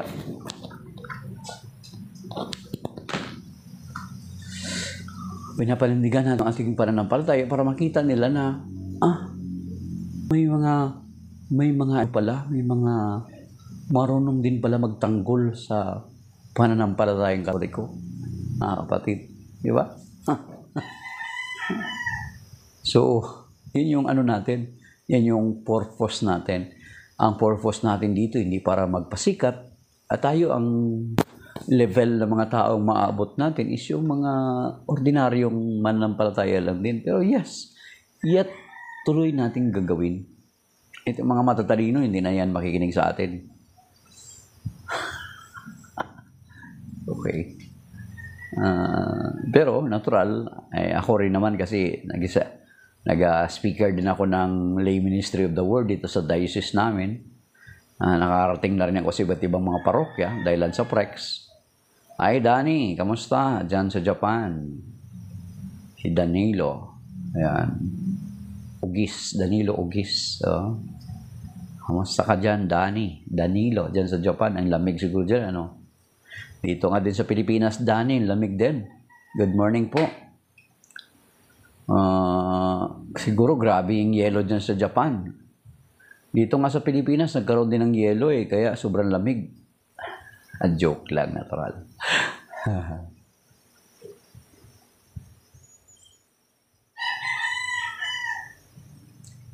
Kahit anong gawin mo, Muslim din kayo. Nakasulat yan sa Quran. Maniwala ka o hindi. Wala pang yelo dyan. Okay. Sabi ni 6015. Okay. Sabi ni 6015, yung kababayan nating Muslim, kahit anong gawin mo, Muslim din kayo, nakasulat na yan sa Quran, maniwala ka o hindi. Hindi ako rin niwala, bro. 6015. User 6015 yung dulo. Hindi ako naniniwala, bro. Hindi kami Muslim. Kasi ang mga Kristiyano, tinatawag namin ang Diyos na Ama. Sa inyo, ano lang, Master lang, Lord lang. So, thank you sa roses, Danny. So, hindi kami Muslim. Kasi kung Muslim kami, dapat hindi kami nagpipraise the Lord. Dapat sigaw namin, Allahu Akbar. Although may mga kapatid kami mga Kristiyano sa mga Middle East, sa mga Muslim country na ang sigaw ay Allahu Akbar din. God is great. Pero hindi sila Muslim. Okay. So, si 700 years na finish na ang Bible.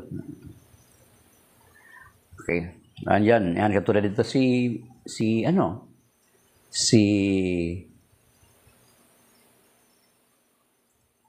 okay.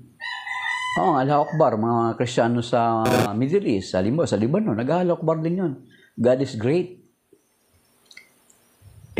Kaso lang kami, sa amin, praise the Lord kami, hallelujah. Okay? Hindi kami, ang tawag namin sa Diyos, Ama.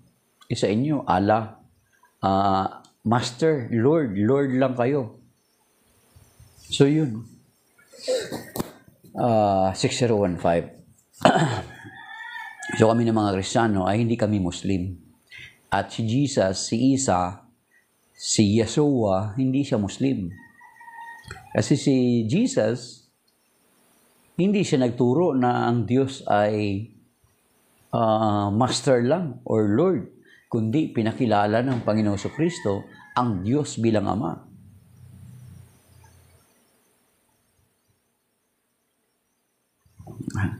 Boss, sa totoo lang, hindi nagturo si Jesus ng Trinity. Alam mo, 6015, bro, pasensya na, pero wag ka ma-open. 600 years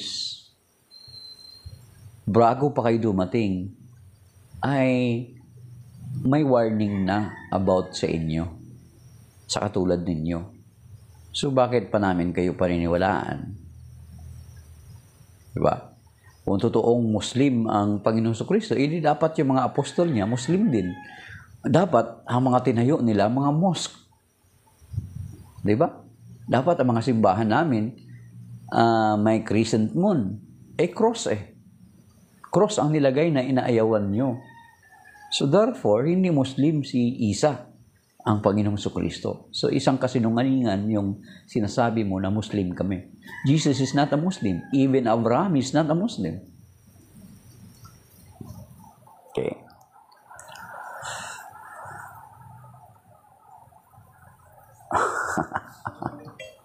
May Quran ako dito.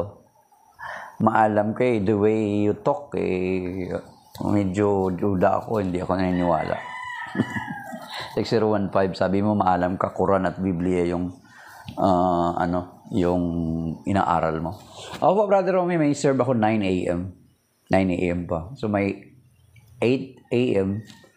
pag bumaba na yung wife ko, yun, dapat cut na kasi magpe-prepare na kami ng sarili namin para mamaya ng 9 a.m.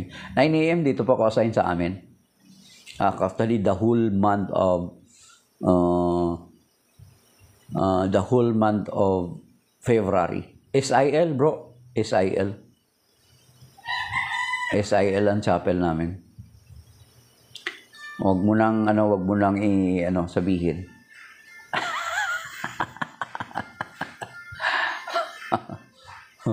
So, punta ka mamaya doon, bro, sa Parokya, kita tayo. So, yan yung nag-alarm na yung ko. Nag-alarm na yung cellphone ng asawa ko. So, yun. SIL, bro. Alam mo na, no? So, SILC. SILC. So, yun mga kapatid, na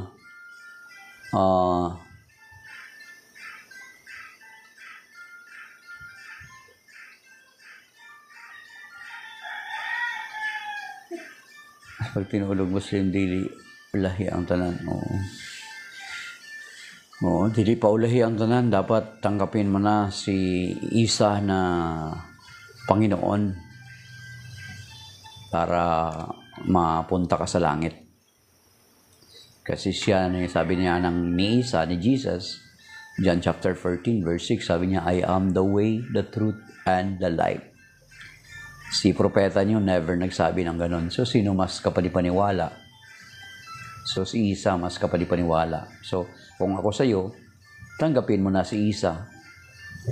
Huwag ka na mag-Abdul.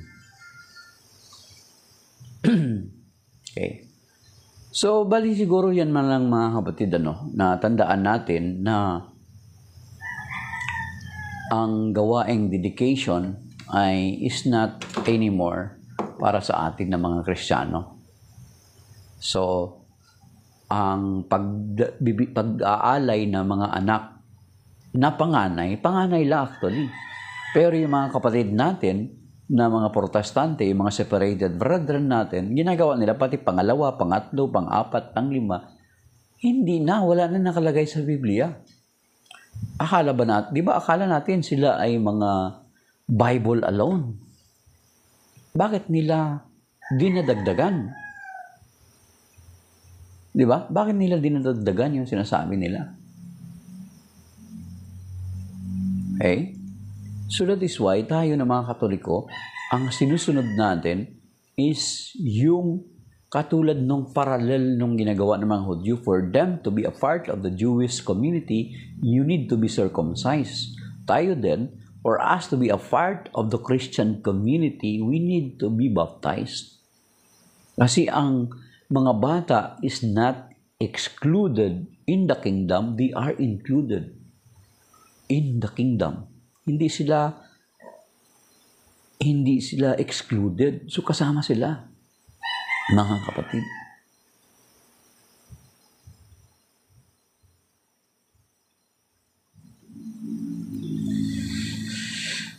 Sabi ni user 6015, kahit anong gawin mo, ang maniwala lamang sa iyo ay ang kapwa mo Katoliko. Pero ang ibang mga Christian hindi maniwala. Nabanggit ko na kanina, 6015, I am not after for them anymore dun sa mga ibang mga Kristiyano kung ayaw nila maniwala. Ang lagi ko lang naman sinasabi sa kanila is consider. You are once a Catholic before, why not consider or revisit or study again your Catholic faith na inalisan? Yun na naman sinasabi ko sa kanila, 6015, hindi ko sila pinipersuade na maniwala sa akin. Ang akin, ang after ko, is yung mga may hinang Katoliko na hindi na mapunta sa kanila. Yun lang yung pinaka-purpose ko, 6015. I am not anymore after to those people na ayaw maniwala sa akin. Yun lang yun, bro. So, pareho lang, taga saan ka sa Mindanao? Ako, taga Mindanao din ako, taga Sultan Kudarat ako. For you to know. Okay? So, yun yung namin, yun yung purpose namin dito. Baka hindi mo alam, ako yung meron akong kapatid na pastor. Di ba? Pastor. May kapatid akong pastor, missionary sa Mindanao, sa Jensan. Dati nagdebate kami. Ngayon, alam niya na matigas ang paninindigan ko. Alam niya na may alam ako sa Biblia. Yung mga atake niya sa Catholic Church ay alam ko ang sagot. So, hindi na siya nag-insist. Ang turo ni Kristo, absolute one God, hindi Trinity. Kaso lang, ang problema mo, user 6015, yung Matthew 28:19. Alam ko kung nagbasa ka ng Biblia, inaaral mo yung Biblia, alam mo yung Matthew 28:19. At saka usually, ang i-quote nyo lang naman is Deuteronomy chapter 6 verse 4. In Deuteronomy chapter 6 verse 4, sinasabi doon ay yung one doon is ekad. Okay? Ang ekad doon sa Deuteronomy chapter 6 verse 4 is not is in plural. And then sa creation pa lang, andun na. O kung totoong sabi ni 60, mas mutuo mi ni Kristo kaysa imo. Hindi na kita nga i-persuade, bro. Ngayon ang mga Muslim, himala na lang ni Lord na ma-convert kayo. Kasi marami ng mga Muslim na nagko-convert kahit dito sa Pilipinas. Na-meet ko sa Brother Noidora. Kaso lang hindi lang masyado din din-display kasi baka mamortad. Yun yung baka mamortad. Oo, Brother Romay, talagang may hina ko minsan ng signal. Kaya ako minsan nagtsatsape. mas mutuo mi ni Kristo kaysa imo. So kung mutuo ka sa Ginoong Hesukristo, ngano man nga dili nimo tuuhan ang tudlo sa atong Ginoong Hesukristo, nga ingon siya didto sa Matthew chapter 6:13 to 9 to 13, nga gitudlo niya didto nga ang Ginoo o ang Dios ay usa ka amahan. Ngano mang dili ninyo ginatawag ang Ginoo nga amahan. Unta, kung tinuod nga mutuo mo kay Kristo, ginasunod ninyo ang iyang gitudlo nga ang Ginoo o ang Dios ay atong amahan.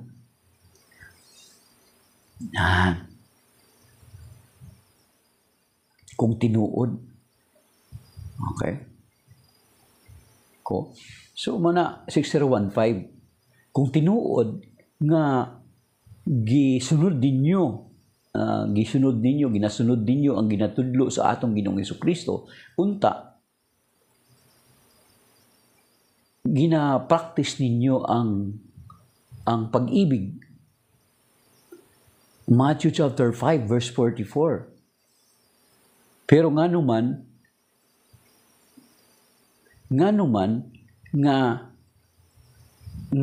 kamo na mga Muslim gusto ninyo patyon ng mga Hudyo. Unya giingon sa atong Ginoong Hesukristo dito sa Matthew chapter 5:44 to 45 na higugmaon ninyo ang inyong kaaway. Ngano man sa inyong hadit nga even on the last day gusto ninyo silang patyon.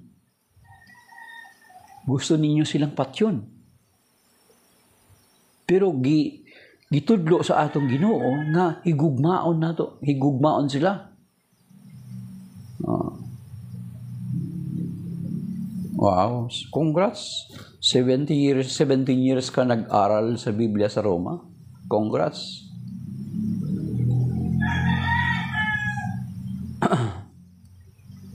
Hindi, sabi ni Bell, hindi po ba pinagbabawal sa Biblia ang pagsamba sa rebulto o imahen? Oo, pagsamba, kapag sinasamba mo na yung rebulto o imahen na Diyos, talagang bawal yun, pinagbabawal ng Biblia yun. Bell, masamang luhuran, utos, di ba? So kung palalabasin mo naman na lahat ng pagluhod ay pagsamba, Bell, ay kulang yung kaalaman mo pa sa Biblia. Hindi mo pa siguro talaga nabasa yung Biblia. Okay. So, Bell, basahin mo yung Joshua chapter 7, verse 6. Oh, may misa sa Biblia, meron. Matthew chapter 26, mismo ang Panginoong Jesucristo nag-institute. Okay. Tanungin din kita, Bell, ano ang sekta mo? Anong sekta mo, Bell? Anong denominasyon ka? Pwede ko bang malaman kung anong sekta o denominasyon ka?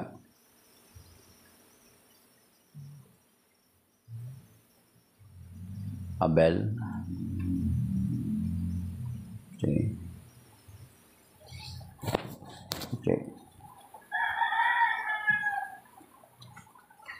Abel, anong sekta ka, Bel?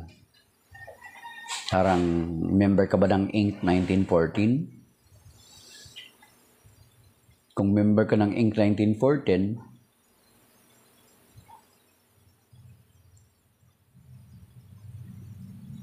Abel, kung member ka ng Inc. 1914, ay ang tanong ko sa iyo, tanungin mong ministro mo saan sa Biblia na sinasabi na talikod ang iglesyang itinatag ng Panginoon. Yung verbatim, saan sa Biblia sinasabi na natalikod ang iglesia na itinatag ng Panginoon or matatalikod?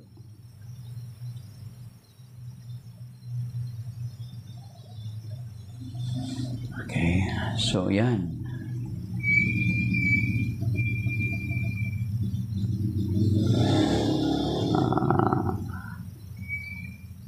Sa akin, 6015, ang Biblia ko tinapon ko na dahil DHL, walang matinong aral sa Biblia. Akala ko ba sinusunod niyo yung aral ni Kristo? Tapos tinapon mo yung Biblia. Paano mo na ngayon masusunod yung aral ni Kristo? Tinapon mo na yung Biblia. Ako nga, na ako diri Quran. Ang naghatag ani sa ako, isang member ng isang official ng HPG. Nga naman gihaboy nimo ang imong Quran. Nga naman gihaboy nimo ang imong Quran 6015. How can you explain Exodus chapter 4? Inilrin?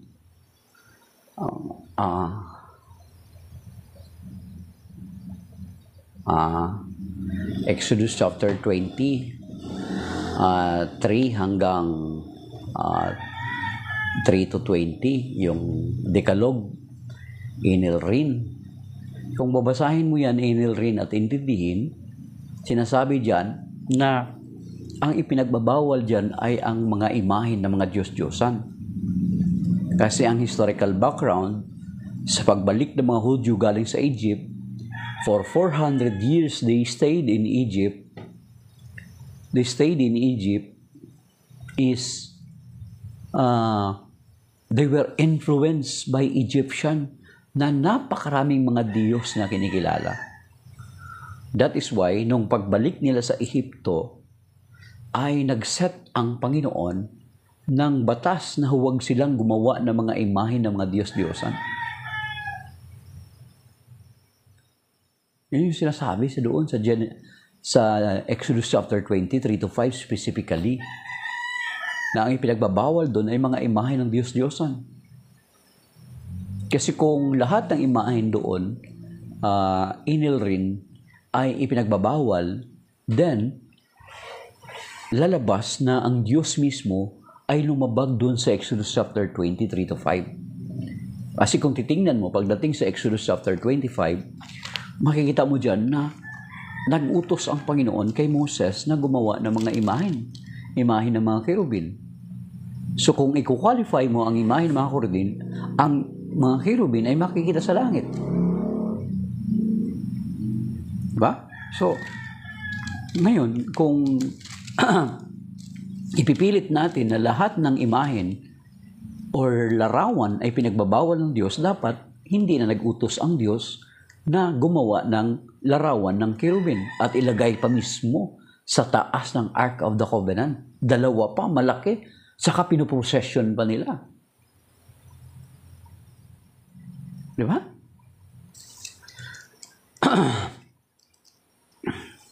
Kung hindi nyo tanggap itong mga Quran na ito, 6015, bakit hindi pinayagan nyo na mag-circulate ito? Diba? Bakit pinayagan nyo mag-circulate ito? Diba? Hindi nga kayo pumayag na yung sa Charlie Hebdo, diba? Doon sa France, na ginawa ng larawan si propeta nyo. Nag-react kayo, sinunog niyo yung Charlie Hebdo at pinatay ng mga kapwa nyo kasi ayaw nila na gawan ang propeta nyo ng larawan. Bakit ito inallow nyo na mag-circulate kung sinasabi mong translation lang?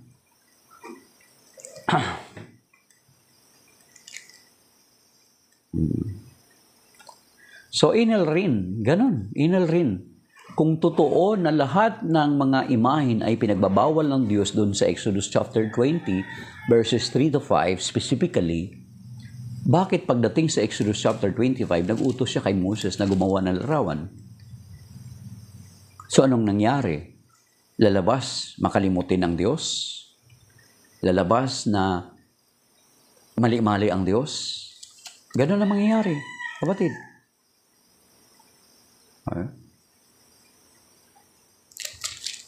Okay. Exodus chapter 25 verses 18 to the following verses. Verse 18. Sabi nito, 25:18, lalagyan mo ng 2 kirubing ginto ang 2 dulo nito. Tigi-isa sa magkabilang dulo, ihihinang ang mga kirubin upang ito at ang luklukan ng awa ay parang isa. Gawin mong magkaharap ang 2 kirubin sa parihong sa parihong nakatungo at nakabuka ang mga pakpak na parang nilulukuban ang luklukan ng awa. Ilalagay mo ito sa ibabaw ng dalawa ng kaban na kinalalagyan ng dalawang tapyas ng bato ng kautosang ibibigay ko sa inyo. Doon kita tatagpuin sa luklukan ng awa sa pagitan ng dalawang kirubin. Doon ko ibibigay sa iyo ang kautusan ko sa mga Israelita. So you see, inner ring. 6015 ang mauto mo lang din sa Islam mo, sa mga pananampalataya mong Muslim, ay yung mga wala ring alam na mga Katoliko. Pero kapag may alam ng Katoliko, never sila mag-Islam. Okay?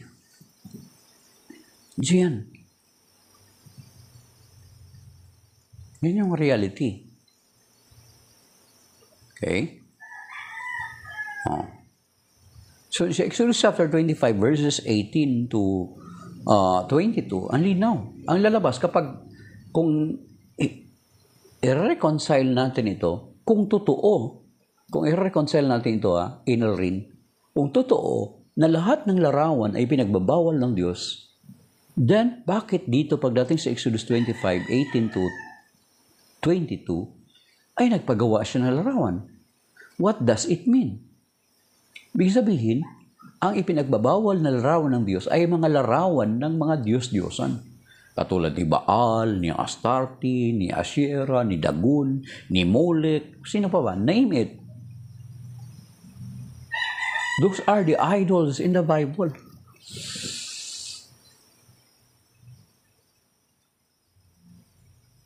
So you see,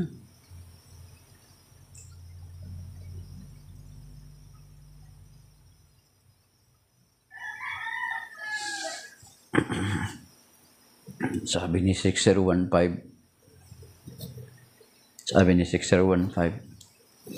kaya nga Brother Rumi, so pagdating, hindi lamang yan sa Exodus chapter 25, pagdating sa Numbers 21, verse 4 to 9, muli nag-utos ang Diyos na gumawa ng larawan ng ahas ng tanso. At kung hindi mo pa nabasa yung 1 King chapter 6, basahin mo, Inel Rin. Makikita mo doon na ang templo ay puno ng larawan. 1 King chapter 6, then after that sa doon sa nung dinedicate ito, bumaba ang Shekinah glory ng Panginoon doon sa templo. So meaning, na kinalugdan ng Diyos yung templo despite of many images, graven images inside of it. Kasi kung hindi kinalugyan, abomination sa Panginoon yung templo sapagkat napakaraming larawan, then supposed to be, ay hindi bumaba ang presensya ng Panginoon, hindi bumaba yung Shekinah doon. No? 1 King chapter 8, di ba? 1 King chapter 6, punong-puno ng larawan yung mga templo.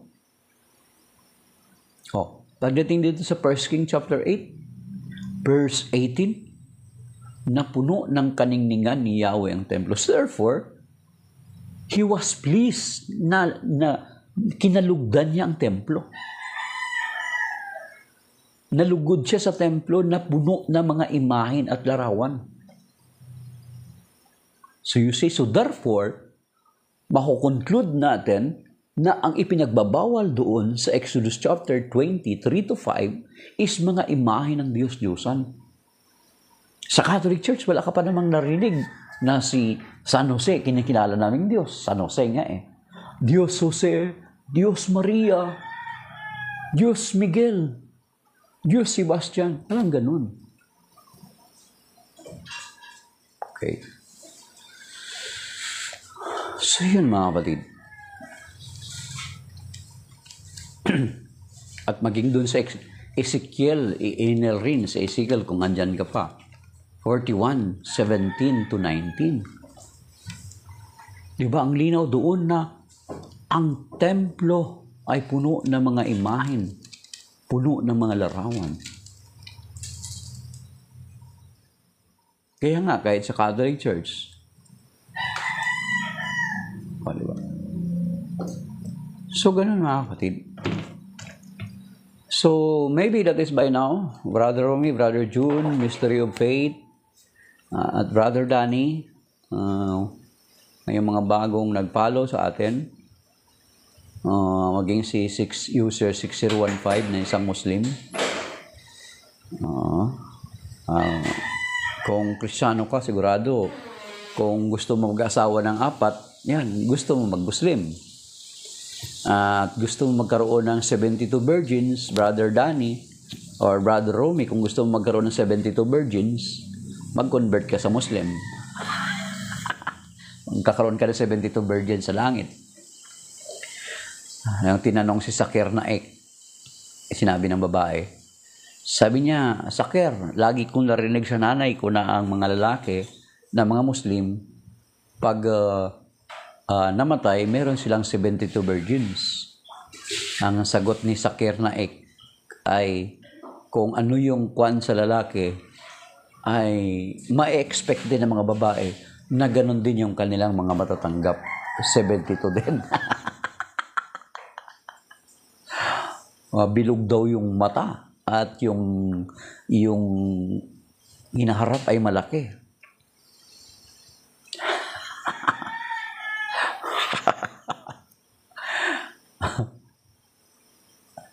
So yun. Kung gusto mo, Brother Daddy, Brother Romy, may panahon ka pa, Brother Romy. Pagdating mo dun sa paradise, meron kang 72 virgins. Lalo na kapag martyr ka, nagpasabog ka ng bomba sa sarili mo at nakapatay ka ng mga kupar. Sigurado talaga yung 72 virgins. Kaso lang, ang mga mujahidin, kapag mapatay na mga babae sa labanan, hindi sila mapupunta sa langit. Kaya nga nung giyera sa Marawi, maraming mga sniper na mga babae pinadala. Sigurado hindi mapunta sa langit yung mga mujahidin. Kawawa naman. So, ganun lang mga kapatid. So, parang ginagawa na nating joke kasi joker din itong si 6015. Marami daw siyang mga kasamang pare.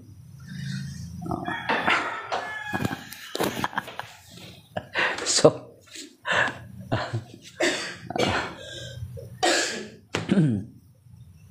okay.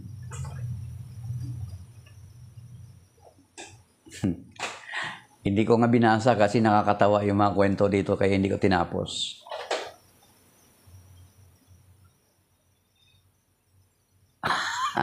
Kaya siguro, Brother Mystery of Faith, kaya siguro maraming napasama si propeta nila noon sa giyera, sumama sa kanila sa giyera. Kasi yung pangako, magkaroon ng 72 virgins. Try to imagine.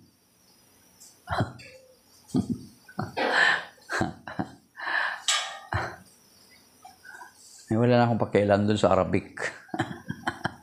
So yun lang mga kapatid. Okay, kasi we will be preparing for our service at 9 a.m. I will include you in my prayers. Maging si user 6015. Palitan mo yung pangalan mo, bro. Mag-ilagay mo yung pangalan mo tsaka yung picture para naman namin. Pera yung mo, yung picture mo. Pwede mo mapalitan yung pangalan ng mo. So, at salamat naman 6015, at least tawang-tawa kami sa iyo at tuwang-tawa kami sa iyo. Salamat naman. Okay. Na-add na kita, na-follow na kita, Brother Romy, dito sa TikTok. Mamaya, baka friend na yata kita doon sa Facebook kasi nakikita ko yung mga post mo minsan So maybe that is by now mga kapatid. Shalom and may God bless us and keep us safe and sound. I will include you in my prayer. So that is by now. God bless sa lahat na nagbigay ng gifts, sa mga nag-share, sa mga nag-follow, sa mga nag-comment, at maging yung mga nag-likes na 2,000K. So God bless po sa ating lahat. Amen. So that is by now mga kapatid. And shalom.